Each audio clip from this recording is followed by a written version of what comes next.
1, 2, 3, let's go!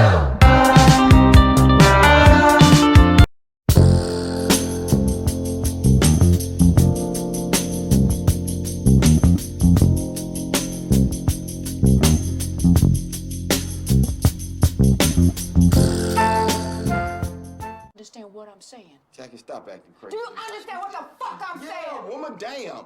Now sit your ass down on that sofa. See? Police start fucking with your mind, start pitting black against black. That's how they do. You know, been doing it since the beginning. Shut your raggedy ass up and sit the fuck down. Quentin Tarantino is well known for his films around the world and quickly became a household name after the success of Reservoir Dogs and Pulp Fiction.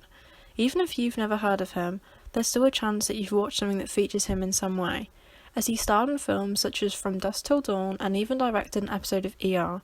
His calling cards are paying homage, strong violence, rewriting history, and other features common in postmodern filmmaking. Don't be a... Today I'll be discussing why, in my personal opinion, Jackie Brown is Tarantino's best and most underrated piece of work. Filmed in 1997, Jackie Brown follows the situation of a flight attendant named, as suggested, Jackie Brown. After she gets caught smuggling gun money on her flights, she has to decide between teaming up with the cops and leading them to her boss or not saying anything and risking jail. It pays homage to blaxploitation films from the 70s, a film genre which emerged due to the influence of the Black Power movement. The idea was to incorporate Black Power ideology and permit black actors to be the stars of their own narratives, rather than being relegated to the typical roles available to them. Knowing that film could bring about social and cultural change, the Black Power movement seized the genre to highlight black socio-economic struggles in the 1970s. Many such films contain black heroes who were able to overcome the institutional oppression of African American culture and history. Films from this genre were mainly set in poor northeast or west coast urban neighbourhoods and were bold in their statements. They would also utilise violence, sex, drug trade and other shocking qualities to provoke the audience. Their heroes were invariably shown coming out on top in confrontations with the white establishment. So, why is this important? Here, Tarantino is paying homage to a movement not typically seen in mainstream cinema, and essentially widening his audience's eyes to new representations of the stereotypes in films that they are used to. Not only that, but he chose Pam Grier to play Jackie, which is a direct mirror of her earlier roles in blaxploitation films. He recreates the genre using the exact actors to make it more accurate. Another reason why I love this film is due to the strong female lead.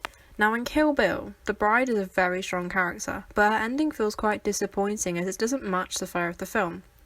Plus, the revenge subplot is quite overdone in cinema. However, Jackie's character and narrative are one thing: realistic. She works at a boring job because it's all she can get, and she does some illegal work on the side to make ends meet. She knows that her options of prison or pulling off a big scam are risky, and there are moments of true fear in the film. She decides to go for the money, and she goes for it. Things don't go to plan. Lewis shoots Melanie, and Max doesn't go with Jackie despite how much he likes her. And to me, that is like life. The film could be argued to be slow-paced as there are many scenes of people sitting around doing nothing. But again, this is like real life. There is no 24/7 action in reality. A lot of it is just sitting around until something good comes along. It gives the message of taking that opportunity when it comes, as there's nothing better to do. It's not just this factor that is overlooked. In many of Tarantino's films he pays homage to certain periods that he loves, and that's become one of his things. But there is a line between paying homage because you admire something and paying so much homage that it's overbearing. In films such as Pulp Fiction and Once Upon a Time in Hollywood, events that happen feel almost cliché. Jackrabbit Slim's diner looks like something out of an old-fashioned American's wet dream, and those shots of Margot Robbie dancing in her house serve no true purpose other than adding to the soundtrack.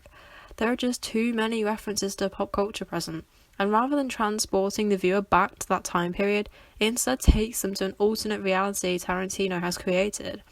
And in my opinion, that's not what film should do.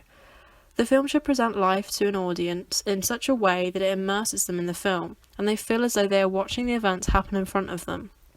This is why Jackie Brown works. Because the situation is somewhat realistic, it helps the audience directly align with what they are seeing on screen. Viewers can't relate to a shirtless Brad Pitt or quirky Mia Wallace because they're too distant from reality. Even in the final scene in Inglourious Basterds, where the Bergy repeatedly shoots Hitler's dead body and the burning cinema becomes too much. Whilst it relates to the storyline, it takes away from the universe that Tarantino has created within. In my view, that film could be seen as believable up until that point, and unfortunately it slightly ruins it for me. The costume in Jackie Brown appears to be more realistic too. Not to say that other costumes from Tarantino's other films are not realistic, as the wardrobe team typically do an amazing job.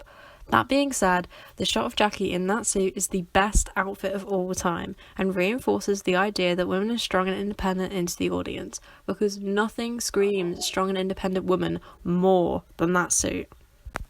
In conclusion, Jackie Brown is underrated due to the brilliant way it showcases reality in filmmaking. It also acts as a refreshing break from Tarantino's typical fragmented filmmaking style, to the point where I sometimes don't really believe that he made it.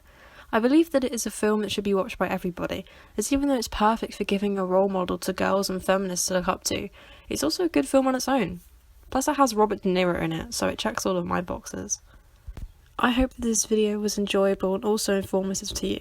Please let me know in the comments if there's anything that you especially agreed or disagreed with, as I'd love to have a discussion on this topic. Also, if you'd like me to make another video essay like this, then do give me some recommendations below. Thanks for watching.